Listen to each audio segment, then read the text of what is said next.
Ezra Klein had a very good piece in the Washington Post the other day, which I want to point out.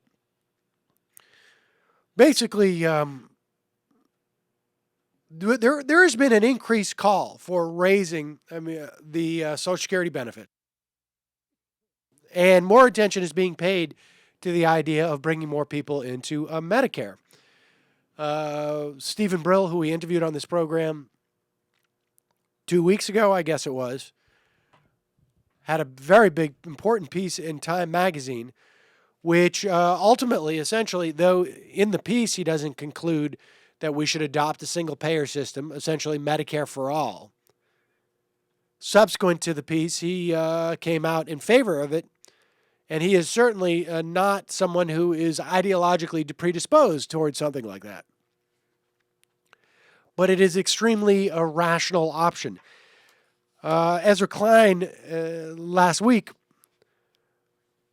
wrote about the extraordinary failure of the 401k plans, and we've seen much of that. Atrios wrote about it in USA Today almost a month ago now, and more people have been recognizing that fact. In 1980, 40% of private sector workers had a guaranteed pension. By 2006, that had fallen to 15%. Today, the 401k reigns supreme with a trajectory that's almost a precise reverse of guaranteed pensions. In 79, 17% had a 401k. Today, 42% do. The problem is,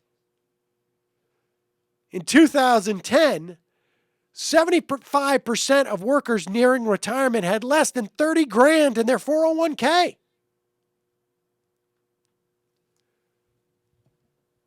I don't care how low your expenses are. That's nothing.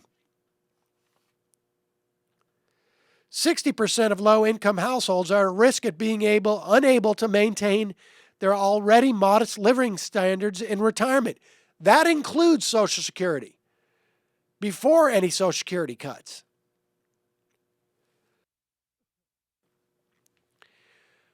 We've all heard about the three-legged stool: Social Security, your pension, which in this day and age means a 401k, and savings. Well, a third of households don't have a savings account at all. Zero. More than 40% don't have enough to cover basic expenses if they lost their main source of income.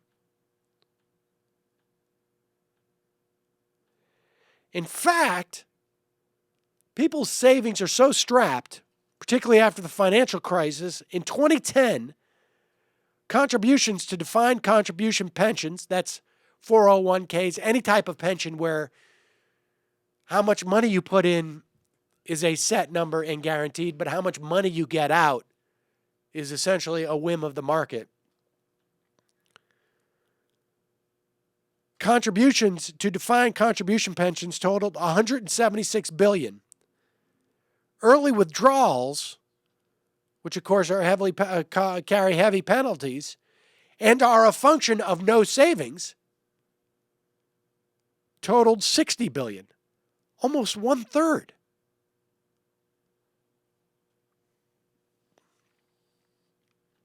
I've said these data points over and over again, but over 50%, over 60% of Americans rely on Social Security for over 50% of their income in retirement.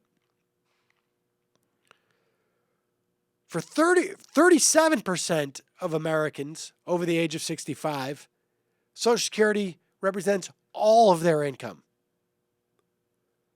On average, probably a little bit less than $14,000 a year for those people.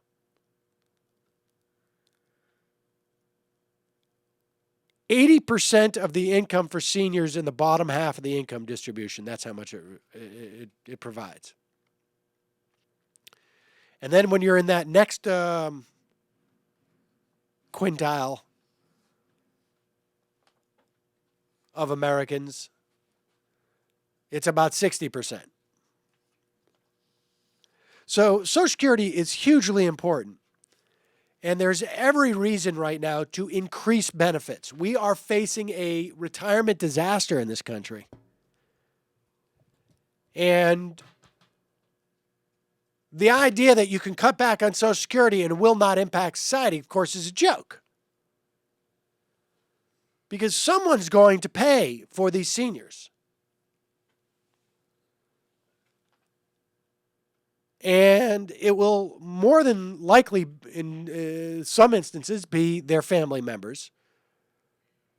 So it's essentially a large tax. I mean, what we're looking at when we cut Social Security, as opposed to raising, let's say, the cap, is we're simply putting the cost onto individuals.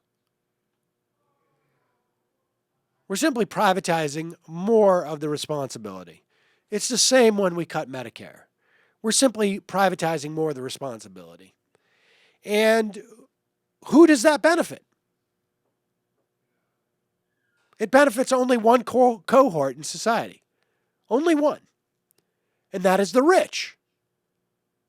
Because they don't want any part of their income to be redistributed. That's what it comes down to. So freedom for that small group of people, we're talking about people in the top 10, 15%, because I'm including anybody who makes wages over $110,000 a year. 20%. Freedom for them means basically lower taxes. Freedom for them means that 80% of the population will live in some form of poverty or some type of financial duress, or will have the freedom to just get ill and not be able to afford any type of medical care. That's what freedom means in that context.